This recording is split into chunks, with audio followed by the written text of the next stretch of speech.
ভগবান শিব ঠাকুরের দক্ষযজ্ঞ গল্প হল হিন্দু পুরাণের, বিশেষ করে শিবপুরাণ, বায়ুপুরাণ, লিঙ্গপুরাণ ইত্যাদি একটি অত্যন্ত গুরুত্বপূর্ণ ও করুণ কাহিনী। এটি শিব সতীর প্রেম, অহংকারের পরিণাম, দেহত্যাগ এবং শক্তিপীঠের উৎপত্তির সঙ্গে জড়িত। সংক্ষেপে গল্পটি এরকম: প্রজাপতি দক্ষ, ব্রহ্মার পুত্র, ছিলেন খুব অহংকারী। তার অনেকগুলি কন্যার মধ্যে সবচেয়ে ছোট সতী। সতী ছোটবেলা থেকেই মহাদেব শিবের প্রতি অপার ভক্তি ও ভালোবাসা পোষণ করতেন। ব্রহ্মার অনুরোধে ও সতীর তপস্যার ফলে শিব সতীকে বিবাহ করেন। কিন্তু দক্ষ শিবকে একেবারেই পছন্দ করতেন না। শিবকে তিনি দেখতেন শ্মশানবাসী, ভস্মলেপী, ভূত প্রেতের সঙ্গী হিসেবে, তার বিলাসী, বৈদিক জীবনযাত্রার সম্পূর্ণ বিপরীত।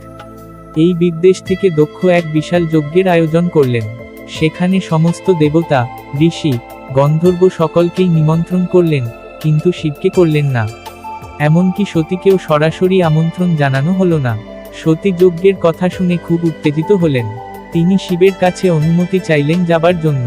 শিব বারবার নিষেধ করলেন, বললেন, অনাহুত হয়ে গেলে অপমান সহ্য করতে হবে। কিন্তু সতীর জেদের কাছে শিব শেষ পর্যন্ত রাজি হলেন, তবে সঙ্গে যেতে চাননি। সতী একা পিতৃগৃহে গেলেন। দক্ষ তাকে দেখে খুব রেগে গেলেন। যজ্ঞের মধ্যে সকলের সামনে শিবের নিন্দা করতে লাগলেন, ওই ভিক্ষুক, শ্মশানচারী, নীচ জাতের লোককে জামাই করেছি বলে লজ্জা লাগে, ইত্যাদি কটু কথা বলে সতীকে অপমান করলেন। সতী আর সহ্য করতে পারলেন না।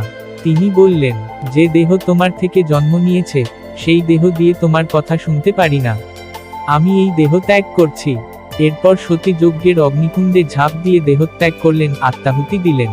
এই খবর শিবের কাছে পৌঁছতেই তিনি অসীম ক্রোধান্বিত হলেন। শোক ও রাগে তিনি তাণ্ডব নৃত্য শুরু করলেন। তার জট থেকে বীরভদ্র, শিবেরই ভয়ঙ্কর অংশ, অবতার এবং ভদ্রকালী জন্ম নিলেন। বীরভদ্র যজ্ঞস্থলে গিয়ে প্রচণ্ড ধ্বংসলীলা চালালেন। দক্ষের মাথা কেটে ফেললেন, যজ্ঞ ভেঙে দিলেন, অনেক দেবতাকে আহত করলেন, ইন্দ্র, যম, চন্দ্র প্রমুখ। সৃষ্টি প্রায় ধ্বংসের মুখে এসে পড়ল। শেষে ব্রহ্মা বিষ্ণু এসে শিবকে শান্ত করলেন। শিব দক্ষকে ক্ষমা করে তার মাথার জায়গায় ছাগলের মাথা লাগিয়ে জীবিত করলেন। এজন্য দক্ষকে কখনো কখনো ছাগমুখী বলা হয়। শিব সতীর মৃতদেহ কাঁধে নিয়ে পাগলের মতো তাণ্ডব করতে লাগলেন। সৃষ্টি রক্ষার্থে বিষ্ণু সুদর্শন চক্র দিয়ে সতীর দেহ 51 খণ্ডে বিভক্ত করলেন। সেই খণ্ডগুলো যেখানে যেখানে পড়ল, সেখানে 51টি শক্তিপীঠ গড়ে উঠল, যেমন হিন্দু পুরাণ অনুসারে। এই পীঠগুলো ভারত, বাংলাদেশ, পাকিস্তান, নেপাল, শ্রীলঙ্কা ইত্যাদি দেশে ছড়িয়ে আছে। বিভিন্ন পুরাণ ও তন্ত্রগ্রন্থে, যেমন পীঠনির্ণয় তন্ত্র, তালিকা সামান্য ভিন্ন হতে পারে। হিংলাজ, হিঙ্গুলা, হিংলাজ মাতা, বেলুচিস্তান, পাকিস্তান, ব্রহ্মরন্ধ্র, মাথার উপরের অংশ। শর্করারে করবীর, করাচি, পাকিস্তান, ত্রিনেত্র, 3 চোখ। সুগন্ধা, বরিশাল, বাংলাদেশ, নাসিকা, নাক। অমরনাথ, জম্মু কাশ্মীর, কণ্ঠ, গলা। জ্বালামুখী, কাঙ্গোরা, হিমাচল প্রদেশ, জিহ্বা। জালন্ধর, জালন্ধর, পাঞ্জাব, বামস্তন। বৈদ্যনাথ, দেওঘর, ঝাড়খণ্ড, হৃদয়, হৃৎপিণ্ড। কামাখ্যা, গুয়াহাটি, আসাম, যোনি। কালীঘাট, কলকাতা, পশ্চিমবঙ্গ, ডান পায়ের আঙ্গুল। তারাপীঠ, বীরভূম, পশ্চিমবঙ্গ, তৃতীয় নয়ন বা অন্য অংশ, বিভিন্ন মতে। কঙ্কালীতলা, বীরভূম, পশ্চিমবঙ্গ, কঙ্কাল পেলভিস। অট্টহাস, বোলপুরের কাছে, পশ্চিমবঙ্গ, ঠোঁট। বক্রেশ্বর, বীরভূম, পশ্চিমবঙ্গ, ভ্রু। যশোরেশ্বরী, যশোর, বাংলাদেশ, হাতের তালু। জয়ন্তী, সিলেট, বাংলাদেশ, বাম উরু। নয়না দেবী, হিমাচল প্রদেশ, চোখ। ছিন্নমস্তা, রাজোটপা, ঝাড়খণ্ড, মাথা। কন্যাকুমারী, তামিলনাড়ু, পিঠ। কামাক্ষী, কাঞ্চিপুরম, তামিলনাড়ু, নাভি। শ্রীশৈল, ব্রহ্মরাম্বা, অন্ধ্রপ্রদেশ, গলা। উজ্জয়িনী, মহাকালী, উজ্জয়িনী, মধ্যপ্রদেশ, উপরের ঠোঁট। প্রয়াগ, এলাহাবাদ, আঙুল। বারাণসী, বিশালাক্ষী, বারাণসী, কানের দুল। গয়া, বিহার, স্তন। পুরী, বিমলা, পুরী, ওড়িশা, পা।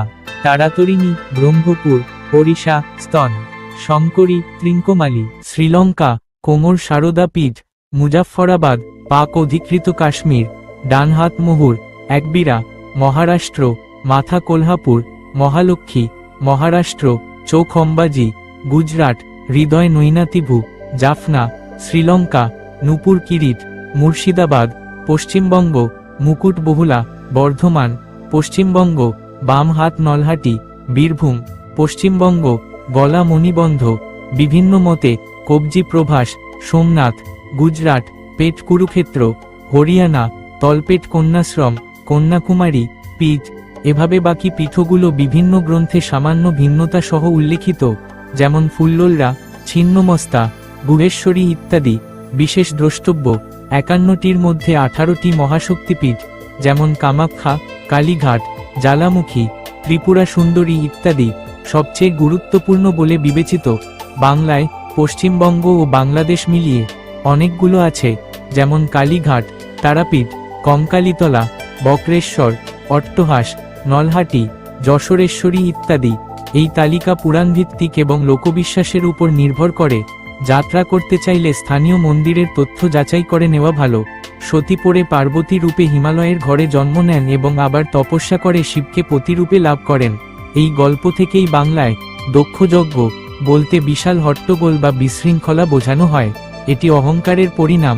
সতী শক্তির মহিমা এবং শিবের প্রেম ও ক্রোধ দুটোই দেখায়। সকালে ঘুম থেকে উঠে 3 বার হর হর হর মহাদেব বলিবেন। আপনার দিনটি শুভ হবে। নমস্কার।